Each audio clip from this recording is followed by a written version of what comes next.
The Andy Pollin Show.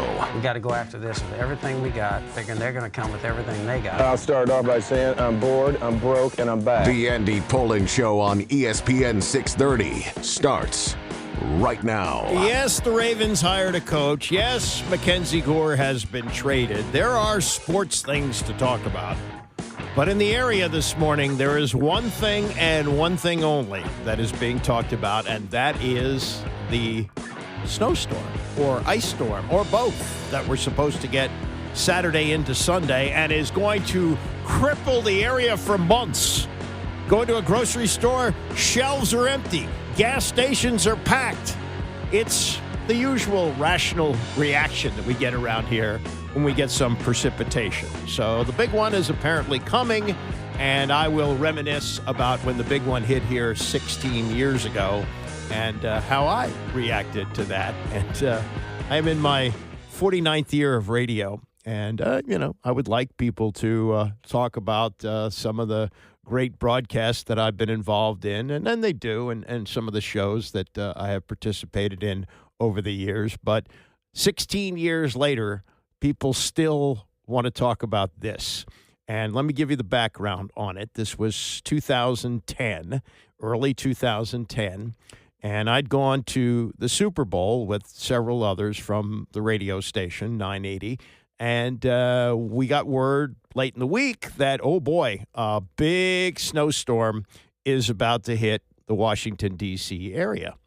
And we had a program director at the time who wasn't very bright. And we were in Miami telling him, look, we're scheduled to fly out, some of us Saturday, most of us Saturday, because that's the way it used to work with Radio Row. We rarely would stay for the Super Bowl. There really wasn't any reason to do that. And so we figured, let's get out of town before it hits. Instead of flying back on Saturday, let us finish our shows on Thursday and fly out Thursday night or maybe even Friday morning and get back before the snow hits. Nope. They're bringing in clients to watch the show, so you have to stay. Okay. Going to have a tough time getting out. And sure enough, lots of flights were canceled. I was supposed to fly out on Saturday morning. As it turned out, I couldn't fly out until Monday, and I had to go through a lot just to do that. We were staying in Fort Lauderdale, and I actually got a ride to the airport and found somebody who was able to, even though all the desks were closed, I found somebody who was able to change my flight to Monday morning. I was lucky to do that because I might have gotten stuck in Miami for another few days. Not that it was a bad thing to be stuck in Miami with what was it, over a foot of snow on the ground. I think it was 17 inches is what they measured. But anyway, I did what I could to get out, and a couple of the others had gotten out earlier. Kevin Sheehan, who is just a weather maniac, decided that he had to get back to town before the snow would prevent him from doing that. So he managed to book a flight to Richmond on Friday and rented a car and drove through what has to have been incredible snow to get home. But he made it. He made it home Friday night. Tom Lavero somehow got a flight out. Maybe it was Sunday, but more likely it was early Monday morning. But the two of them were able to get to the studio in Rockville and do their show. And because my flight didn't get back to Washington until the evening of Monday, the day after the Super Bowl, if you remember that was New Orleans beating the Colts.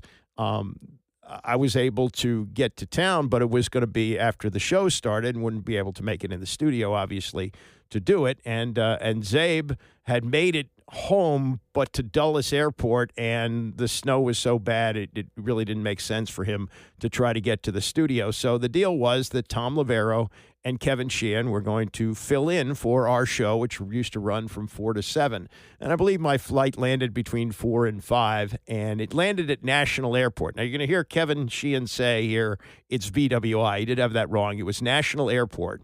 And if you know me, you know I'm a thrifty person, not just for myself, but if I can save the radio station a little bit of money, I'll do that. So at National Airport, there was, I believe, underground parking, but we were going to be gone for a week.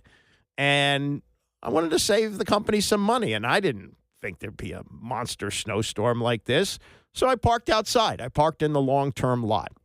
And that proved to be a mistake, as you're going to hear. But getting word that this snowstorm was going to hit D.C., I thought, well, okay, I'm sure that they'll have the parking lots cleared to some degree, and I'm going to need a little bit more than the snow brush that was in my car to wipe the snow off the car. So I bought at Kmart this small plastic sand shovel that I thought I could just remove the snow from the windshield and be able to get out. So I had that. I had that going for me. And I land at National Airport, and because of the timing of canceled flights and so forth, my nephew, Ari, and here's how long this has been. Ari has been on the Falcons training staff now for 9 years. He's already gone to Penn State. He went to graduate school at South Carolina and has been working in the NFL for nearly a decade. So it's 16 years ago, a long time ago. And so he got delayed. He was supposed to fly out on Sunday. His flight got canceled, and he was able to get from Bloomington or Indianapolis, where the airport is, to Washington National approximately the same time that I was getting in from Miami. And so he was there at the airport, and we hooked up. The reason he was in Bloomington, Indiana, he was visiting my son, who's a year older and was a freshman at Indiana. Ari ultimately went to Penn State, but was considering perhaps going to Indiana. So we meet up at National Airport, and we get on the shuttle bus, and the deal is once I get close to my car, I'm supposed to call Kevin Sheehan and Tom Lavero, who are sitting in for Zabe and me, in the afternoon. And I think I've given you enough background here for what happened on February 8th of 2010 with a massive amount of snow on the ground as I attempt to get my car out to drive home and drop Ari off at his house. Kevin Sheehan and Tom Lavero sitting in for Andy and Zabe. Zabe is home. Andy is at BWI. He just flew into BWI. Andy, we've been talking about you for the entire show because we understood that you decided when you went to BWI last week to park in the long-term outside parking. Are you at your car yet?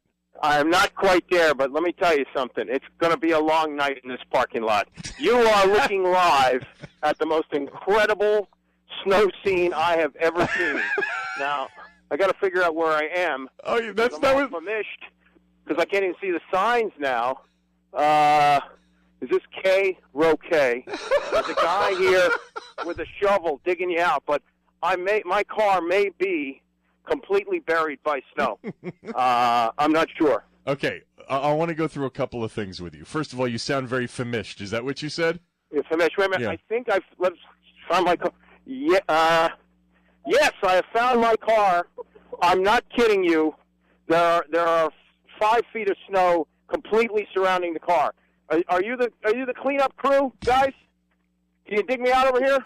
Andy, just give him your shovel to use. My nephew's got it. It's like using a pocket knife to kill an elephant at this point. We heard. Oh my God! Oh, the humanity! The humanity! Oh, don't even try that. It's insane. Wait a It's minute. like the Hindenburg. Wait a minute, Andy. Who are you talking to? My nephew's here. I've given him the snow shovel that I bought at Kmart. It's a sand shovel. And Why is your nephew there? yeah, Ari. Forget it. They're gonna dig us out of here. Yes, my nephew went to visit my son in Indiana. Ari's a senior at Wooten, and he's considering colleges. So he hung out with my son. He was supposed to come home yesterday, like I was. Okay, he's got 1 more minute. He's got to dig out the SUV. I can't believe I found it, A. B, I'm telling you, it is completely covered by snow. Hold on for a second. So your nephew, flew in at the same time, and you're giving him a lift? Yeah. Okay, Okay. I just wanted to get that straight. Secondly, the other person you were talking to is in the parking lot digging cars out? Yeah, he's the guy, he's the digger. He's the digger. Andy, I hope you give him more than you did pay for the I shovel. know. Well, first of all, I'm assuming that he digs you out for nothing. But, Andy, if he does that, you have to tip him, right? I know I have to tip. What are you, my dad? Yeah, well, Yes, I did tip him. I tipped him. Expensed it, but I tipped him. And it took him It didn't take really as long as I thought it would. It was probably 20 minutes, 25 minutes to dig out the car. But I have never seen anything like that before. And it was crazy how much snow we had. And, man, we lived to tell about it. But, man, and it was National Airport. Kevin had it wrong, BWI. But it was National Airport, and I was parked in long-term. Even then, long-term at National wasn't cheap. I think now it's close to $20 a day. But seeing that car, which was a 1999 Honda Accord, completely, I'm telling you, roof to tires, covered in snow, packed in snow.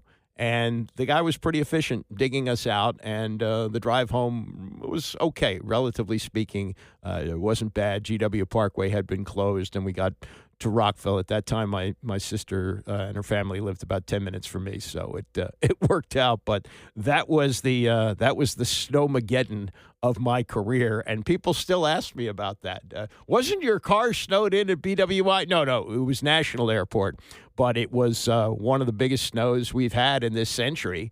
I guess the one in 2016, the one 10 years ago, was bigger. I remember going out to my driveway after it finally stopped. It was Sunday, and I was going to shovel until the NFC Championship game started, or the AFC, one or the other, at 3 o'clock in the afternoon. So I got out there about 7:30, and shoveled all day. And I got it so that I could get to the street.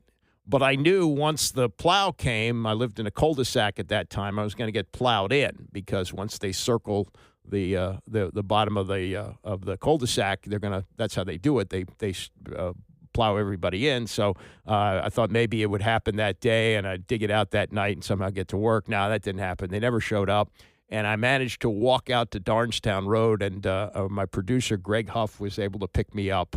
I guess in his neighborhood, he was able to get out, and I think he had an SUV, and we got to work. And then I got home, got a ride home by that time, and it had been plowed. And, of course, yes, they had plowed in the driveway. And I was very fortunate that two guys in a pickup truck with shovels drove by just at that moment. And I said, how much? $50 to dig me out. So I don't know what's going to happen this weekend, but, the forecasters are saying maybe a foot, maybe more. And the big thing is going to be ice. It's going to be ice. And I can tell you with fairly good certainty that I will not be here on Monday. I'm hoping that by Tuesday everything will be plowed out, and I would love to be talking about the two championship games on Monday, but I don't know if that's going to be a possibility. So if not, we'll have the network. But we're just off and running in what is an absolute mess. Fernando Mendoza has announced that he is going to come out for the draft. I thought he was out of eligibility. I thought you only got to play 4 years, and his first year was after the 2020 season. That was the freebie that everybody got. So he would have played from 2022 through 2025. I thought that that didn't afford him any more eligibility, but I don't know, maybe it does, but it doesn't matter now. He's declared for the draft, and he'd be foolish not to, even though, some say another year would help him in that system and further ready him for the draft. But if you're going to be number one, you don't mess with that. Who knows what can happen next year at Indiana, and the longer he gets a look, the more flaws they find. So that was the smart move. He was on the Tonight Show last night, and I'm going to get to that shortly. I did want to spend a couple minutes here, though, on the Ravens situation, as it has been announced that they have found their coach. And it's kind of odd that you fire John Harbaugh and you hire a former assistant in Jesse Minter, who comes to the Ravens from another Harbaugh, from Jim Harbaugh. He's been a hot candidate. He's 42 years old. And that's the age that most teams are looking for at this point. And if he hadn't landed with the Ravens, he probably would have gotten a head coaching job.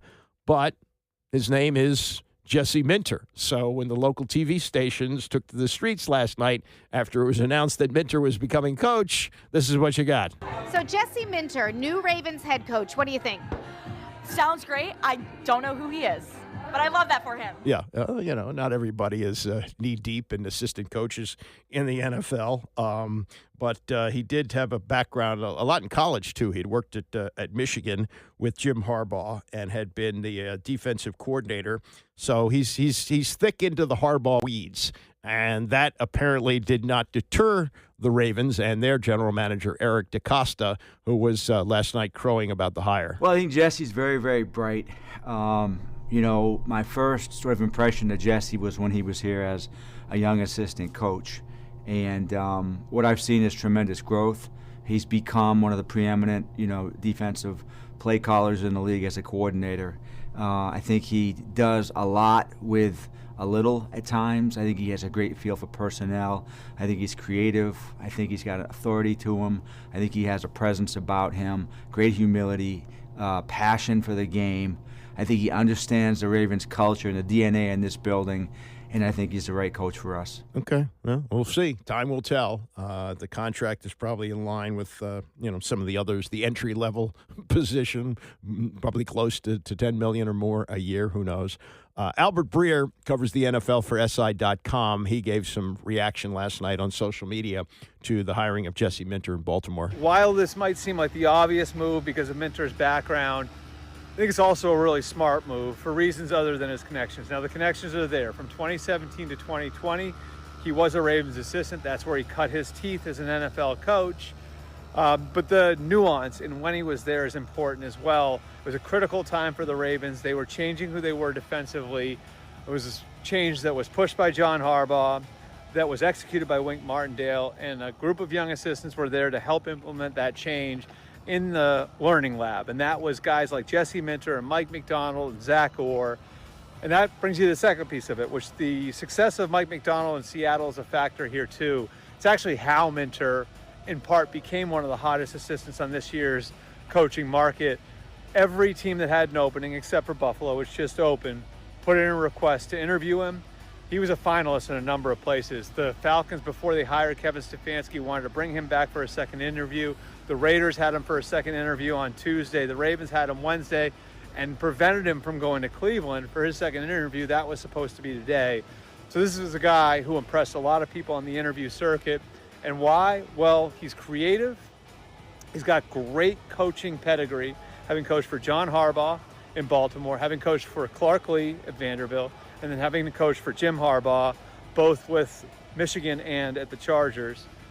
And he's got incredible emotional intelligence. And that's another part of it that's going to be really important from a leadership perspective, is this is a guy who has been able to connect with players, he's been able to get the most out of players.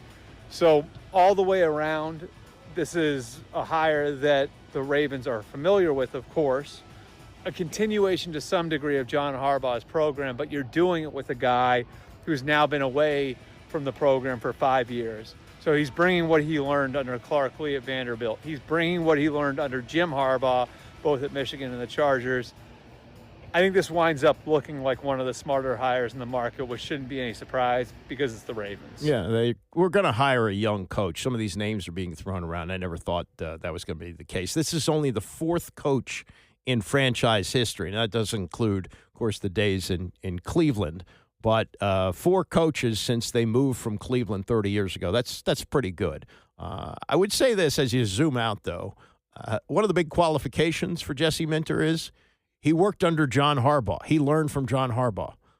Why wouldn't you want John Harbaugh, who instantly got a job with the Giants? I know there's the expiration point. 18 years is enough, I guess. And who knows what was how it affected the Lamar situation, or was it a result of a break-off with Lamar? You hear different things. But as far as Lamar goes, he's getting a head coach who specializes in defense, which means that the offensive coordinator hire is going to be even bigger. And according to the Athletics' Diana Rossini, she's really plugged into this stuff. She says Lamar Jackson wants Cliff Kingsbury. Kingsbury interviewed for the Ravens job. Obviously, didn't get it. Might that have ruffled his feathers a little bit? Would he want to go back there as an offensive coordinator? Who knows? But that would probably make sense for Lamar Jackson. And while Lamar is supposedly not a key factor in the hiring of a head coach, Steve Bisciotti at that news conference last week to announce the move did indicate that Lamar might have a say in offensive coordinator. So they got the head coach. They're looking for the offensive coordinator here in town. They're looking for a defensive coordinator. Al Harris's name has been prominent. He's also on the radar to become defensive coordinator in Green Bay. So I would think that we'll have something by early next week. It's at the point now where you got to start getting ready for the combine and things like that. So they should have somebody hired. This weekend, we will be watching a very productive receiver for the Patriots in Denver. Productive on the field and productive off the field. Former Maryland receiver Stephon Diggs, according to reports, he just had his fourth child this year with a fourth different woman. His current girlfriend is rapper Cardi B. His ex-girlfriend is Aileen LaPera, who I'm not familiar with. But he now has an estimated 6 known children. 6 kids, 4 of them born in the last year with 4 different women. Okay. Clearly he can work in different systems. You know, some guys have difficulty adjusting to new coordinators, and you hear about the adjustment from coordinator. Well, he's versatile, obviously. Coming up, we will talk about the transition from the SEC to the Big Ten. Is it here to stay as the Power League? We'll get to that and more as we continue. It's the Andy Pollard Show, ESPN 630. The NFL coaching go-round gets stranger and stranger by the minute. Now, earlier this week, we heard that fired Miami Dolphins coach Mike McDaniel had become the offensive coordinator of the Chargers. According to Diana Rossini of The Athletic today, the Buffalo Bills are interviewing Mike McDaniel for their head coaching job today. How does that work? You take a job, a new job, with presumably a contract. Now, maybe there's a clause in there. You could still take a head coaching job. But what was the point of that? He's going to leave him in the lurch again if he gets the Bills job. And boy, is he going to look crazy the way he dresses on the sideline when it gets cold. But you never know. I mean, this is the strangest year I can remember. We don't get up to these numbers. It's usually 6 or 7, sometimes 8.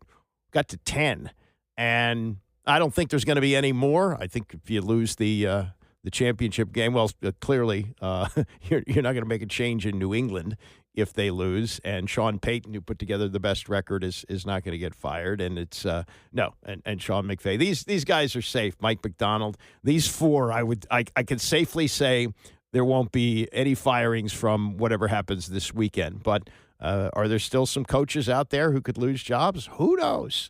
This is just a wild, wild west of coaching. But I don't understand that. I don't understand how you could take a job. I guess it's, my daughter is an attorney, and she took a job some years ago, way before she got married and had kids, where she was only there for about 3 or 4 months, and a place that she had worked as a summer associate wanted to hire her. And in radio and TV, you sign contracts. So, I don't have one now, but I've had them over the years, meaning you can't go to another station when you're under contract. But in the law business, you can go. And, she went back, and it's worked out very well. She stayed there a long time. And I guess when McDaniel worked out his deal with the Chargers, he said, if I want to go, you're going to let me go. And they said, well, okay, we like you so much as an offensive coordinator that we're willing to let you dance with other teams. And he's going to get to dance. The thing about this one is he doesn't have to travel. He doesn't have to go in the cold because Terry Pegula, the owner of the Bills, has a home in Florida. So Mike McDaniel will schlep over there and go through the interview process today. As for college football, the news this morning, and no shock, Fernando Mendoza, who was on the Tonight Show last night, announced that he is coming out for the NFL draft and is expected to go number one to the Las Vegas Raiders. And it is part of the shift in college football because 5 years ago you said, SEC, baby. It's like another division in the NFL. Yeah, SEC. Those are the teams that win. Georgia And Alabama, yeah, that's it. Clemson snuck in there, but it's mostly SEC. Well, last 3 championships have been won by the Big Ten, and first 2 of the 3, okay, Michigan, okay, Ohio State, Indiana, and Paul Feinbaum, who I would say it's not unfair to say is something of an SEC snob since he's based in the South and does his show pretty much around SEC football, Alabama in particular, and most of his callers are Alabama fans, the one I watch anyway. So he had gone around saying, yeah, and then he said if Indiana won on Monday night, it would be a cute story. So if you missed this the other day, Paul Feinbaum appropriately said his mea culpas. There can be debate on whether Indiana had the best season in college football history, but there can be no debate. It is the greatest story in the history of the game. And what made it even more amazing is how people misunderstood what Curt Cignetti was doing in Bloomington. But let me assure you, nobody was more incorrect in understanding that process than me. Almost everything I said throughout the season about him and about Indiana was wrong, and it was an epic failure on my part. There was no question Indiana was the best team, and yes, the Big Ten is the best conference in the country. We congratulate Coach Cignetti, Indiana, and the Big Ten for an extraordinary run. And just to make sure that he got it right, he wrote it out. This guy talks for a living extemporaneously. He wrote that out, so that's good. Booger McFarland was a star in the SEC at LSU, had a 10-year career in the NFL, won a couple of Super Bowls, and is a very good analyst, I think, does both college and pro. And he was on the Dan Patrick Show yesterday, and he wasn't quite ready to go as far as Paul Feinbaum did, but there is something of an admission here that there has been a shift to the Big Ten. I think we have recency bias, and we always have, and we always will. The Big Ten has won 3 in a row. Right now, the Big Ten is the preeminent college conference in college football because they've won 3 in a row and they've done it with 3 different teams. I think when you look at most people, and Nick Saban said it best, this era of college football has been changed based on the NIL and transfer portal. And Saban said it best. It's hard to get kids from down south to go up north unless you pay them. Well, guess what? We're paying them now. And I know he said that I know he said that tongue in cheek, but there's some validity to it based on the conversation you and I've had. I'm a Southern boy. Like, I enjoy going to New York to visit around the holidays and seeing the tree at Rockefeller Center and all that good stuff. But Boog like the South, baby. But I think because Mark Cuban in Indiana, because Ellison, I think I have his name right, the big Michigan booster, yep. And all those guys, like, because there's so much money in these northeastern and schools around the country, you're getting players that normally set in Tuscaloosa or set in Athens or set in Baton Rouge and waited their turn. They're like, why would I wait and play 2 years when I can go play 4 years and make $1 million? And so now the playing field has become leveled, so to speak. But all things are cyclical, but make no mistake about it. And I'm telling you and your cronies right now the same thing. The best conference in America is still the SEC. And if you don't believe me, just ask Greg Sankey. Oh, do you think Greg Sankey would go, no, Booger, it's the Big Ten. You know better. It just feels like, hey, now everybody can pay. And as I was told, you either have tech money or oil money. And some of these schools in the SEC do not have tech money and oil money. And these other programs, Indiana winning the national title would be like Vandy winning the national title.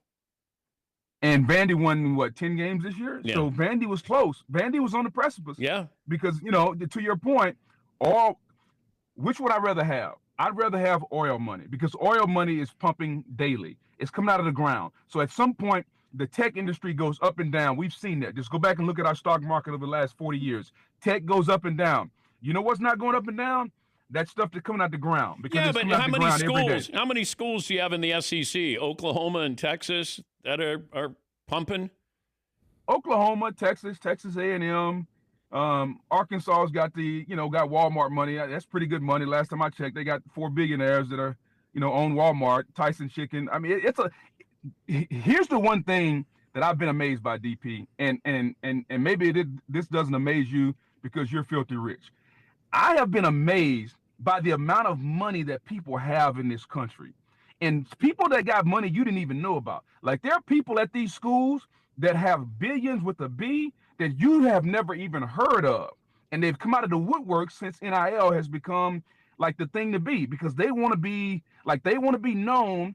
They may not want the microphone, but they want people to know, hey, I'm helping school X, and I can do it because I'm a billionaire with the B. I agree with that 100%. I'm glad Booger articulated that. I look at some of these schools and some of the donations that are going to them and say, who are these people with this kind of money? I've never considered myself rich, and I'm not. But I'm at the stage of life where I can look at my 401k and the pension that's coming and investments. I'm good. I'm comfortable.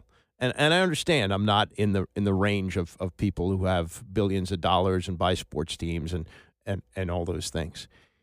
It's just that the number of people that can contribute to this. For example, and I took him to task when he said it over the weekend. Ed Cooley, the coach at Georgetown, who's a good coach, but he comes up with this statement. In fact, let me just play this because I think this was really some degree galling. This thing froze up on me. But anyway, it was to the effect that he said, we feel really good. We're blessed. That's right, the blessed part. We're blessed because we're, I'm coaching a team that is at that point 9-9, and they were 1-6 in the 1-6 in the league, and I'm blessed to be doing that. And yeah, okay, that's great for him to say that, but he's being paid, I think, between $6 and $7 million a year, and he's expected to have a record at this point in the season 3 for him, by the way, that's better than 9-9 and now 1-7 in the league as they head back to the school he coached forever in Providence this weekend. And you just can't get away with saying that. That's just not something you can do. So when you look at the amount of money that he is getting from people who have a lot of money, and you wouldn't think, would necessarily contribute to Georgetown basketball to have it become one of the best teams in the country, which is what you're after. It's a school that can win national championships, right? They've been to 3 championships, and they've been to multiple Final Fours, including 3 of them with John Thompson Jr. and John Thompson III. It has happened. And so with what he said over the weekend, it's not something that's defensible. So anyway, I got off course here, but the gist of what Booger is saying is, yes, there are all these people who have this incredible amount of money. Where are they coming from? Well, they don't necessarily want to be known. They like the fact. Here it is. Let me play this. This is Ed Cooley with what he said this past weekend as the team dropped to 1-6 in the league, 9-9 overall. It's a lot worse happening than Georgetown losing a basketball game around the world, around our city, around our community. I'm not trying to deflect anything, but my appreciation and gratitude to have an attempt to coach these young men to be better at what we do is an unbelievable honor. Unbelievable honor. Yeah, we lost. Folks, we're this, we're that. You know what we are? We're blessed. We're blessed to be 9-9. We're blessed to be 1-6 in the league. And if you have a terrible season, which they're on track to do, he'll be blessed to continue to coach. Maybe they give him another year next year because the contract is tough to buy out. But you can't keep doing this. You can't keep putting these seasons together, getting all this NIL money from these guys who are, as Booger says, billionaires with a B, and expect everybody to listen to you say we're blessed and say, oh, that's okay, coach. No, it doesn't work that way. But there are billionaires, and I happen to know a couple of them who don't like the fact that they're out there necessarily. They don't like to be out in the public eye. They don't like to people knowing their business. And there are people who contribute to these schools who don't necessarily want to be known, but when they get together with their buddies who are also billionaires, they like to flex a little bit that their alma maters just competed for the national championship or won the national championship. So that's why they're willing to pay that kind of money. Some might say, well, if you're shelling out that kind of money for football, maybe you could help, people who are struggling in America. No, that's kind of not the way it works. And I saw this up close over 40 years ago when I was working in Dallas, and the heyday of the Pony Excess, if you've seen that 30 for 30 on ESPN, where they were actually paying the players at SMU through a budget through the governor's office, and that got them the death penalty that they couldn't compete in football for 2 years. I saw the genesis of that. And there were a lot of people with oil money at that time, graduates of then, they were called Southwest Conference schools, Southwest Conference teams that were willing to shell out the kind of money under the table then. Now you can do it over the table, but under the table, $50 handshakes, the payroll at SMU, who knows what was going on at the other schools. And, ultimately they started turning each other in, which led to even more chaos. But the gold Trans Am that Eric Dickerson drove to his new school, SMU, it was given to him by the boosters at Texas A&M. Yeah, those kind of things. Last thing from Booger, which I thought was interesting in his conversation with Dan yesterday, is culture. You hear that a lot. We changed the culture. Ron Rivera used to say, we changed the culture. The culture that Dan Quinn has created in Washington that led to them appearing in the NFC Championship game. The culture changed. What is that? This is Booger putting a finger on it. Your ability to make decisions based on where you are and the people around you that you work with and the environment that you're in. When it's the off season and I am hanging out with my buddies and, we're deciding if we're going to gamble on the golf course, that's one culture. But when I walk into work, I know immediately when I walk into work, there's a certain way we do things. There's a certain way I carry myself. There's a certain level of decision-making and decorum that I must have at my place of work based on my coworkers and based on my place of employment. That's culture. And I'm going to do those things when nobody else is around. I'm going to do those things when nobody else is watching. I always tell my children, I judge my level of parenting based on your level of decision-making, not just when people are around, but when nobody's looking. I have to be a good enough parent where you make great decisions even when no one's watching. Now, it doesn't always work out that way. Of course, everybody's got kids that knows that. But I think you can get a level of the culture in your home, of the culture in your workplace based on the decision-making that your kids and your employees make. And here's the thing, Dan. Haven't you often heard of this? The best-led teams are what? Player-led teams. If the coach has to tell you everything to do, then the coach probably hadn't done a good enough job itself. It's Booger McFarland yesterday on the Dan Patrick Show, and he's obviously right about that. I think you see that in any business, that, the chain of command, that you have your immediate boss and then the boss over you. I've seen it work well, and I've seen it work poorly, and it works the same way in sports. All right, coming up, the Mackenzie Gore trade. Good thing or bad thing for the Nationals? It's the Andy Pollin Show, ESPN 630. The Andy Pollin Show on ESPN 630, the sports capital. So here we go again with the Nationals. Top-notch player, not actually at free agency, but approaching it, 2 more years under team control, traded away for prospects. Now, this is nothing like the Juan Soto deal where you had this generational player, and the haul that they got back has looked to be good. They've got good players out of this deal, including Mackenzie Gore. Mackenzie Gore came back. They originally traded him. Not originally, but the trade that the Nationals made was to the Padres. The Padres then traded him to the Yankees, and then he signed with the Mets in this unbelievable free agent deal of $756 million. So Mackenzie Gore, who has been okay. I mean, his career numbers, 26 and 41 with a 4.19 ERA over 4 seasons, past 3 with Washington. He was an all-star last season, but the second half of the season, he was not good, and he ended up with a record of 5-15 ERA over 4. He did have 185 strikeouts and did make 30 starts. Durability is an important thing. And he was playing for a bad team, so you look at that record a little bit differently. But he gets traded to the Texas Rangers for a haul of prospects, including their number 1 pick from last year, a high school shortstop, Gavin Fine, spelled F-I-E-N, not F-I-N-E.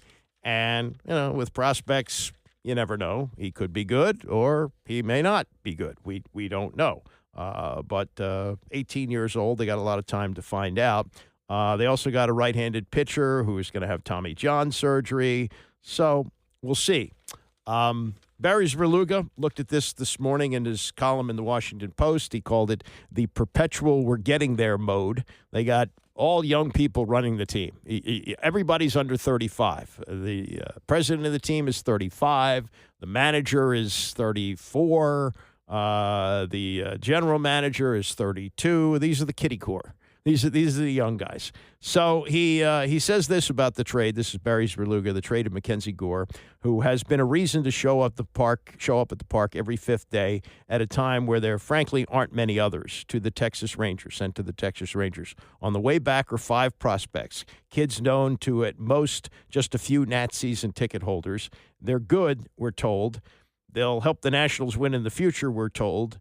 Be patient, we're told. Haven't we been through this before? And then he talks to Paul Taboni, president of the team, and, he says, what I'll say is I think that the fans want a consistent winner, so they're building for the long term. This is what the Wizards say, too.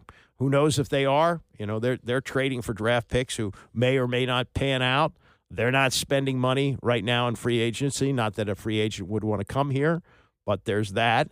But it's an organization that has fallen flat. From 2012 to 2019, he writes, only one team, the Dodgers, won more regular season games than the Nats. Since then, 6 seasons, only one team has lost more. That's the Colorado Rockies, who were flirting with the worst season in baseball history last year. They went through an extended losing streak, may have been over 20 games, as I remember. But he says what Taboni is doing is what he has to do. He says, in trading Gore, he and his staff did what seemed logical to do at last summer's trade deadline, by which time the learners that fired Mike Rizzo and by then interim GM Mike DiBartolo had been empowered to peddle off closer Kyle Finnegan and others. Moving Gore in that time seemed too heavy of a lift. Indeed, even a week ago, some of the Nats front office would have guessed that Gore was going to be the opening day pitcher this year. And as Barry writes, we're in for a slog at the major league level. For Taboni, though, there's excitement in that. Last summer, DiBartolo and his staff selected shortstop Eli Willits with the top pick. The Rangers took infielder Gavin Fine, one of the players Washington acquired with the pick. It doesn't matter to anyone who buys a ticket on South Capitol Street next summer. It matters to the people who are trying to sell the tickets in the years beyond that. It's important to note that this is a trade not about the major league payroll, okay? Maybe. He says, I'm holding the learners' feet to the fire when it comes to spending on their ball club, which they haven't done since they won the World Series. But the trade of Gore is not about finances. It's about the new regime's clear-eyed, realistic assessment of where this roster, where this entire system is in relation to the actual contending outfit. The reality is a long way off. The previous regime either did not or would not see that, and therefore they're out of their jobs. The new regime can reflect on the fans' pain from years gone by. As cruel and painful as it may seem, it's their job to wake up every day and make the moves that are in the best interest of the team. Maybe so, but as the clock ticks on C.J. Abrams, who reportedly is up for a possibility of trade, James Wood, who is an emerging star, Robert Hassel, who looks like he's going to be a good player, Harlan Susanna. Those are young prospects, and are they going to do the same thing when they get close to free agency? Close as in 2 years. You're going to deal away? I don't know, but that's been their way of operating since. They don't sign guys to second contracts, it looks like. And at some point, they may have to consider doing that if you want to be a contending team again. But as long as it's under learner ownership, it doesn't seem like it's going in that direction. But maybe these prospects pan out. Who knows? That's the crapshoot that you do when you, especially baseball, I think more than other sports, when you're trading for prospects, you just don't know. This is the MLB reaction yesterday. MLB Network. Cliff Floyd played in the major leagues. Robert Flores used to be with ESPN, now a host on the MLB Network. They looked at the deal of Mackenzie Gore to Texas for 5 prospects. It's a 5-for-1 deal with a handful of prospects, including in that haul going to the nation's capital, Gavin Feen, who was the Rangers' #1 pick just this past summer. So he goes to Washington. Alejandro Rosario, a regarded prospect as well. He's going to miss most of this year recovering from Tommy John surgery. But Cliff, clearly the Rangers trying to find a way to bolster this rotation. And Mackenzie Gore, he has certainly pitched a high level. What do you make of the deal? When you're talking about getting the spring training and getting everybody, you know, kind of on the same page and you're excited to get to camp, this is what you want to see if you're a Texas Ranger player walking into camp, right? This is exactly what you're looking forward to seeing when you're in a division where it's winnable. So you just haven't had the consistency. They've had the pitchers, but this is a guy that gives you the durability you're looking for, a guy that's excited to now get to camp, leave a situation in Washington where he learned how to be a big leaguer, but it's time to take his game to the next level. This boy right here speaks to that. And when you look at the first 15 by split, it started great. It was starting great, but I think when everything started to happen with the turmoil and the managers getting fired and a lot going on, I think it kind of just takes the fire out of you. Yeah. Right? So you're looking forward to the positive as you head into seasons, and I think this is a huge one for Mackenzie Gore and the Texas Rangers. Yeah, Mackenzie Gore pitched to over a 6 in the second half of the season. He's obviously better than that. Way better. But for the Washington Nationals, I mentioned Gavin Feen going over. He was the #1 draft pick just for the Texas Rangers. What do you make of this move from the Nats' perspective? Well, I think when you think about rebuild, this is how you do it, right? You get 5 prospects back to sort of put you in a position where you can start having some competitions in spring training, have some guys, kind of get the mojo back, get the feel of we're not going to stay in this rebuild for long. We want to the turnover to be quick. And how do you do it? You get the best you can get back for guys that you have leaving your organization. Mackenzie Gore is going to get you the return that you're looking for. They got what they was looking for. They got overwhelmed. This is a real nice return for the Nationals. As you have guys there, C.J. Abrams, James, you have some guys that in my opinion, I thought if you had Mackenzie Gore, you're not fighting in NL East because now it's gotten better. Right. But you're a team that's on the cusp of getting or causing havoc. Right. The Marlins started somewhere, had a nice little season down there in Miami. I thought the Nationals on that track, but if you want to rebuild, you go all in like this. I think what's interesting is, well, first of all, Mackenzie Gore has 2 more years of club control before he hits free agency, and he now slots into what on paper looks like a very formidable rotation. DeGrom and Eovaldi at the top, then Mackenzie Gore. Right. Jack Leiter could be poised for a big breakout season in 2026. And I don't think we've seen the best of Kumar Rocker. So this is very interesting that what the Rangers are potentially building. So that is the analysis of the deal with Robert Flores and Cliff Floyd of the MLB Network. And like we say in our business, we'll have to see how it all plays out. Meantime, back to As the Buffalo Bills Turn, and according to Diana Rossini of The Athletic, the Bills are continuing to meet with potential head coaching hires. Mike McDaniel, which is bizarre since McDaniel was just fired by Miami and has taken a job already as offensive coordinator with the Chargers, but I guess is allowed to interview for these things. Anthony Lynn, who's on the Commander's staff, running backs coach, he's been a head coach before. He's getting an interview. I don't know if this is part of the Rooney Rule or not. I don't know. He's African-American, but McDaniel also is half African-American as well. Anthony Weaver and Grant Udinsky is also on the radar there for the Buffalo Bills. Meantime, we reflect back on how this happened, and it happened to a team that has been in the mix each of the last 7-8 years, and why this year, like we say on Passover, Manishtanahu Laila Hazeh, why did it happen this year? Why did it finally get to the point where Sean McDermott got the boot? Yesterday, Dan Patrick had on the beat writer for the Buffalo Bills for the Buffalo News, Jay Skursky, And they talked about how Josh Allen came to the news conference in tears, and Terry Pegula, the owner, a couple days later, said that that was the reason that he made the coaching change. When he looked at the pain on Josh Allen's face and the others in the locker room, that's why he did it. Skursky on why this loss may have been, and well, it was, according to the owner, the tipping point, but why this one? The reality was that this loss did hit harder. Just seeing how devastated he was in that locker room was unlike anything we've seen. And listen, we've lived through 13 seconds. We've lived through missed field goals. We've lived through, 4th and 1 being stopped in the AFC Championship game in Kansas City where it looked like you should have had a first down. I mean, he has been through it in the postseason. Yeah. But there may be a part of Josh Allen, whether he knew Sean McDermott was getting fired or not, there may be a part of him that had that realization that we have gone as far as we can go together as a quarterback and head coach, and it's not far enough. Yeah, so maybe he realized that his coach was going to go at that point. That's, again, Jay Skursky, covers the Bills for the Buffalo News. Dan asked this. We heard Pegula say that the reason that he made the change was because of the loss and the pain on Josh Allen's face. But, in fact, Josh Allen was terrible in that game, kept turning the ball over. I think he had 4 interceptions in that game.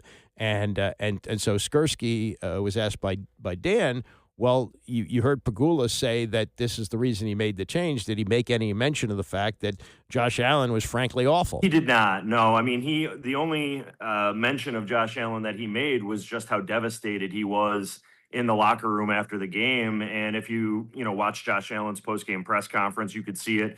I agree with Pegula. It was easily the most emotional, most devastated that I have seen the quarterback during his time in Buffalo. And listen, they've had some heartbreaking playoff failures here with Josh Allen, but the difference in this one, I think, in many ways, and Josh Allen alluded to it, is that the quarterback feels like he cost his team the game because he did turn the ball over as much as he did. We're accustomed to Josh Allen playing terrific football in the playoffs, even if it doesn't result in a Bills win. Unfortunately, in this game for the Bills against the Broncos, Josh Allen did not do that. I wondered, and I said this leading up to the game, if he was coaching for his job. Turns out that he was coaching for his job.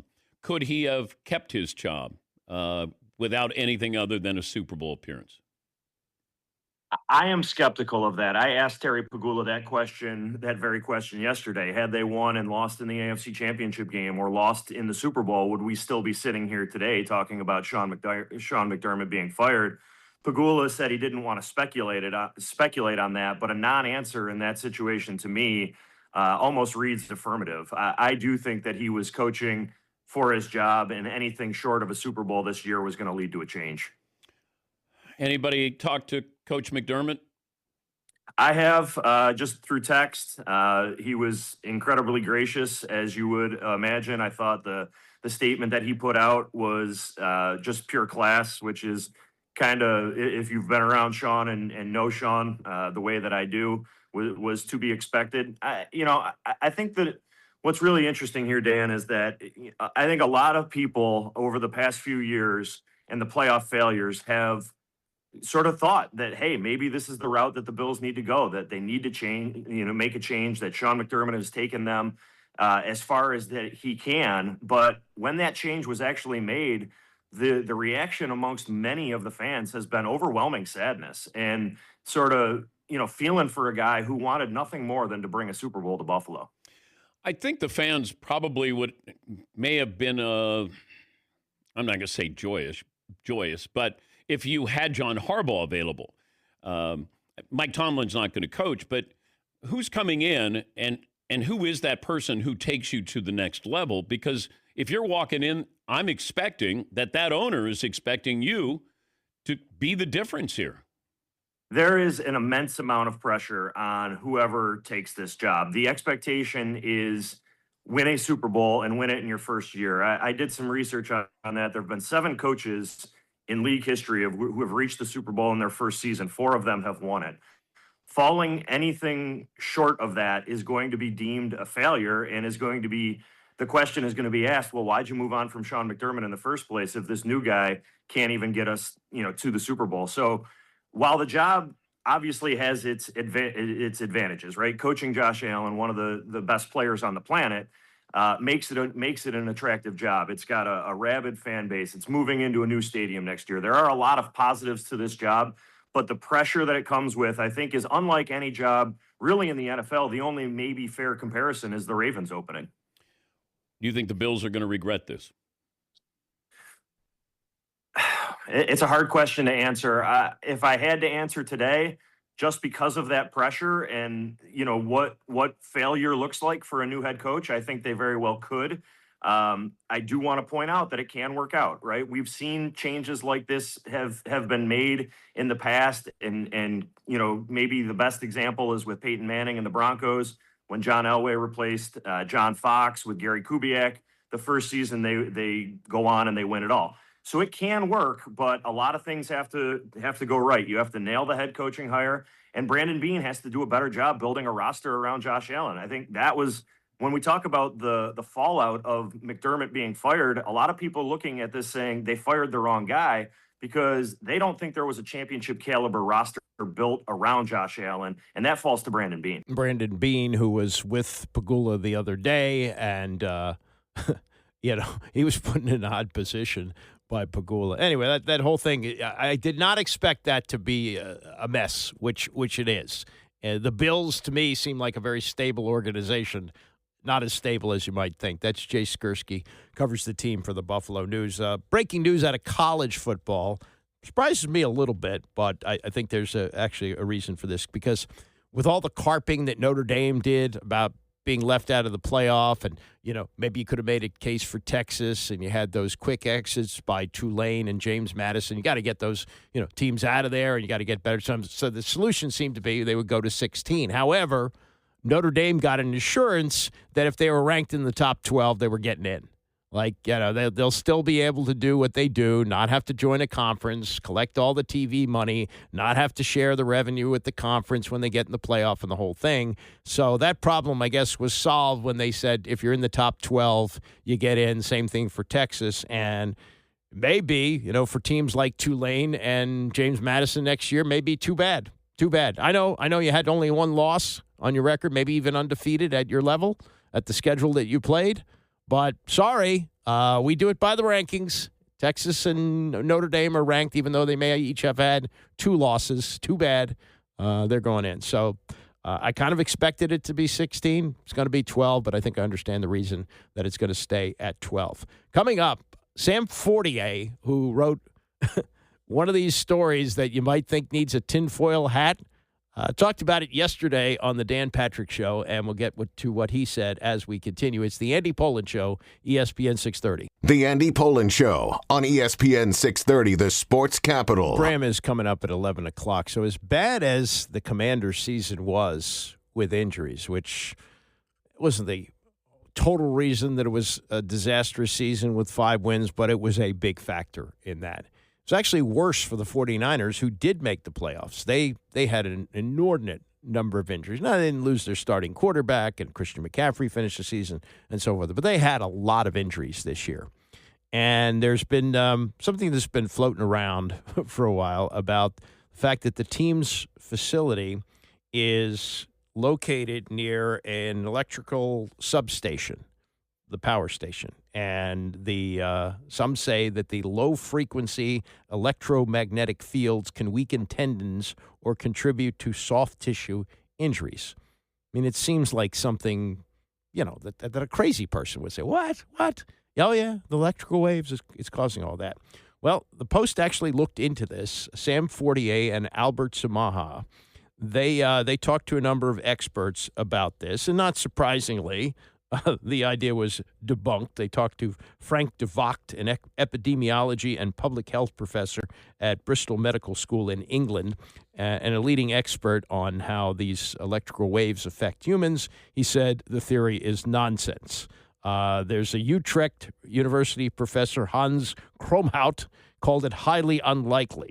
And the fact that the 49ers have been practicing near the substation in 1988, since 1988, and it hasn't led to a season like this, kind of debunks that. But for kicks, Sam Fortier of the Post and his colleague Albert Samaha looked into it, and Fortier discussed yesterday on the Dan Patrick Show how he got the idea to dive into it. funny. My girlfriend came over to me and showed me a TikTok and was like, "Hey, have you heard about this?"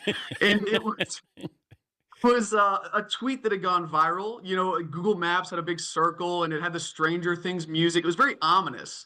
And I was like, come on, like that, you know, conspiracy theories go viral on the internet all the time. But then during Niners-Eagles, one of my coworkers, Albert Samaha, who I worked on this story with, texted our group chat and was like, "Hey guys, this is really picking up momentum." And then I just thought to myself, hey, it is not news that you know, someone has a conspiracy theory, but let's see if people are interested in this. So I used to be an NFL beat writer. So I texted, 36 agents, and like, as much of anything that I've ever reached out to them about, people were hitting me back like, "Yeah, I have heard of this. Players are talking about this." And to me, the news was whether or not this is real, some players might be buying in. What experts did you talk to? We talked to several experts in EMF, electromagnetic fields, and basically they explained that there's no scientific evidence to say this is possible, but two of the three that we talked to said it wouldn't hurt to study it more. This is a field that hasn't really been studied. People have been studying cell phone towers more. But the people that we talked to are experts in this specific thing, the EMF, electromagnetic fields that go from the substation allegedly to the practice field. Did your article debunk this? That the science was that there's no clear evidence for this. One of the experts we talked to said this is nonsense, it's ridiculous. One of them said it's quite unlikely, but we could study it more. And one of them said it's theoretically possible, but we can study it more. But Sam, it feels like when you have the general manager of the Niners acknowledging this, it just keeps the story alive. When you have had the injuries that they have had, according to that metric that Aaron Schatz does, adjusted games lost, the Niners have been the most injured team in the NFL over the last decade. And you can talk about luck, you can talk about turf, offseason programs. Is the training staff incompetent? Does Kyle Shanahan practice too hard? There's a lot of theories here, and I think when it's been going on for a decade, I think John Lynch, at some point you got to be frustrated and say, okay, let's look at everything. The Niners led the league in adjusted games lost, just over 141. So that dwarfs the other teams in the league. Did you talk to Niner players? We talked to some agents who represent Niner players. We talked to the Niners. They declined to comment. But certainly this is a concern even in the building. This is pretty wild. How did your boss react when you said, "Hey, I want to cover this story about the Niners, and it has nothing to do with their games this year"? He was, I think, a little skeptical at first. But when I said to him, "Hey, I've heard back from 5 agents in the 20 minutes I've been working on this that have said, hey, yes, like this is of concern. We are hearing about this." He was like, "Oh, definitely, like keep pursuing that then." And, the science, we the science was going to be murkier than it was. The science ended up being pretty clear that there's no, and even, the guy who went viral for establishing this theory, Peter's his name. He's a software engineer and alternative medicine health coach. Even he said, there is no studies that show a direct relationship between EMF and damage to tendons and ligaments and the soft tissue stuff that we're talking about. But he said, "Hey, like this is how I came up with my theory. It was my own work." But my editor was like, once we had that, once the science is pretty clear and we had people believing in it, players who they say it could affect free agency, he was like, I love that. Get it to me as soon as you can." He used to call those National Enquirer stories. This is the Washington Post. Sam Fortier with that. And look, football people, they'll look at anything. So GM John Lynch was asked about this on Wednesday, and he said the team has asked anyone and everyone if there is an actual study to back up the claim that the low-frequency electromagnetic fields can weaken tendons or contribute to soft tissue injury. So it's not like, oh, my God, look at this stuff the Post is reporting. Well, let's look into this. Anybody buying this? No, but that's, football people are always like anything can contribute to something. And so they'll look at anything. Anything could be possible, including luck, as George Allen used to be consumed with luck. And I think I told this story this week that he had to have a driver because he was too distracted with football. They were afraid he was going to kill himself in an accident. So somebody had to drive him around. The car stops to get gas, and he gets out of the car, and he says to somebody with him, if I pull up this dandelion and all the roots come up, we're going to beat Dallas. So, maybe at some point George Allen said, well, I pulled up the dandelion and the roots didn't come up. That's why we didn't beat Dallas. So John Lynch saying, electromagnetic fields, we'll look into it. We'll ask anybody if that makes any sense. This is also from the Post, reported yesterday, that the FBI is investigating the death of Jim Irsay, the owner of the Indianapolis Colts, who died in May at the age of 65 from what was described as cardiac arrest. And the story in the Post cites a grand jury subpoena that was issued earlier this month for Dr. Harry Harutanian, who is an addiction specialist in California. You'd think an addiction specialist would help to curtail the problems of Jim Irsay, who has had addiction problems in the past and had kicked that. But according to people that were interviewed by the Post on this, that Irsay was staying at the Beverly Hills Hotel, and so was Dr. Harry Harutanian. So is it possible that Harutanian was trying to wean him off the drugs? Or is it possible he was supplying him with the pain pills and the ketamine that may have taken his life? I don't know if they did an autopsy or not, but again, it was described as a heart attack.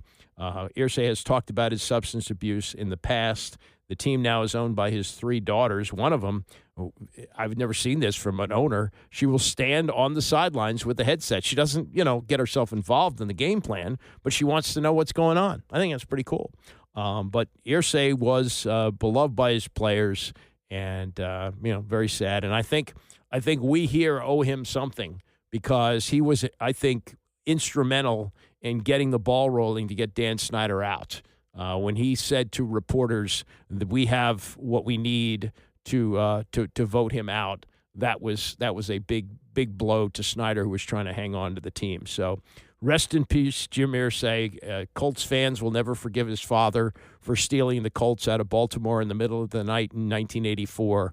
But for maybe there was payback for people in this area anyway, that he got Dan Snyder out of here, or helped to get Dan Snyder out of here. 24 years. And finally, this, Mr. Potato Head. Now, when I was a kid, Mr. Potato Head was just some plastic inserts that you would put into a real potato.